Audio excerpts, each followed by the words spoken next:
hein?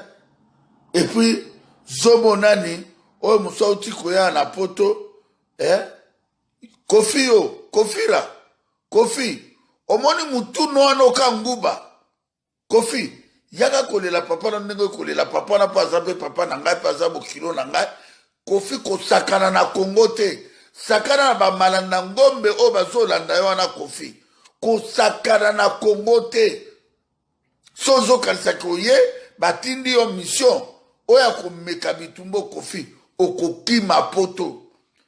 Omoni ngai na kobimisolo quantité industrielle. Plus de 50 000 Congolais bakolanda tina adresse na yo. Kosakana na bitumbo te Kofi. Hein? Oh, musique elinge banda. Oh, sous-producteur ya Jibira Mese Simo. Oh, le 1er janvier, Jiba kobeta na Zénith. Après Kofi kobeta. Boya bo meka. Biso feto sambi sabino. Na contribution au bosali au babomi ba rosimu kendi ba le moloto ba Floribert Chebeya ba Fidel Bazana 428 mona Kofi toko sambi sabino na batala mwana na ba waze croire boko samba bolingo bo ma distraction na poto yo kasu ba malana ngombe na bazo teka Kongo likola soso ba responsable mobimba boya poto kolandaka moningo na bino mibali bokomi ba mbua ba zoba to mundi bitumbo to kasaki bo comprendre mais tale bela bat be esclave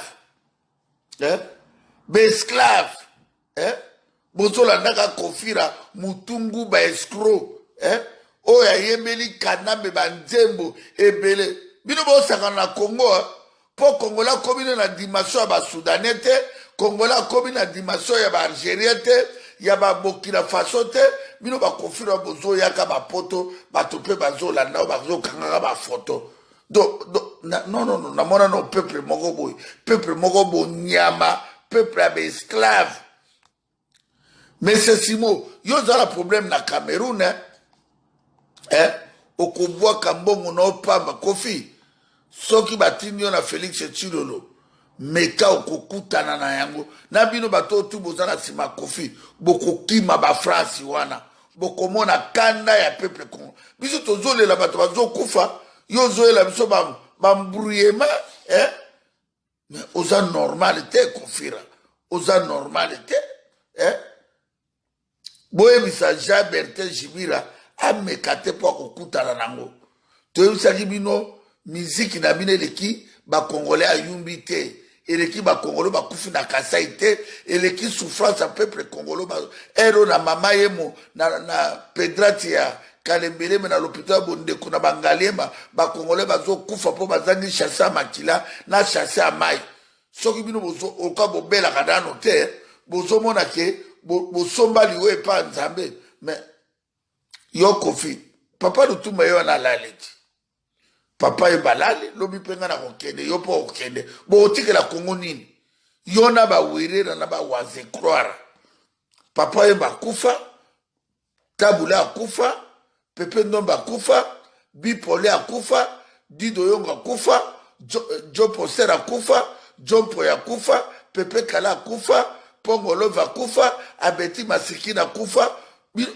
ba mari misa do ezole kela bino teke to kasi boko changer bino bokasi ke boya na violence bokuta na violence ko bokokuta na violence awa na kata bapoto bokokuta na ba violence yango moni na lekaki peuple congolais ba diaspora tout bo mobiliser ba famille ba ndeko bazana Kinshasa lundi le 6 na 9h 10h ba na tout ya Kinshasa bo bima bo accompagner président de la République Martin Fayulu pour un soulèvement populaire bon quelque soulèvement bitumba Kinshasa elala Kinshasa zwa kao ba Rwandais babanga bino ba Kinois ba Rwandais babanga bino ba Kinois yango na pesi bandeko nyonso mbote na Facebook bona ninga merci mingi tunazo continuer vidéo na ko continuer ba vidéo na kolemba te nasali ba vidéo bokote nasali pe ya 5 minutes natindeli yango Papi Geni Soleil Noni Tambo nazosala mobilisation peuple congolais bo saisir occasion toza nango pona libération ya Congo ba o nyonso bolandinga na Facebook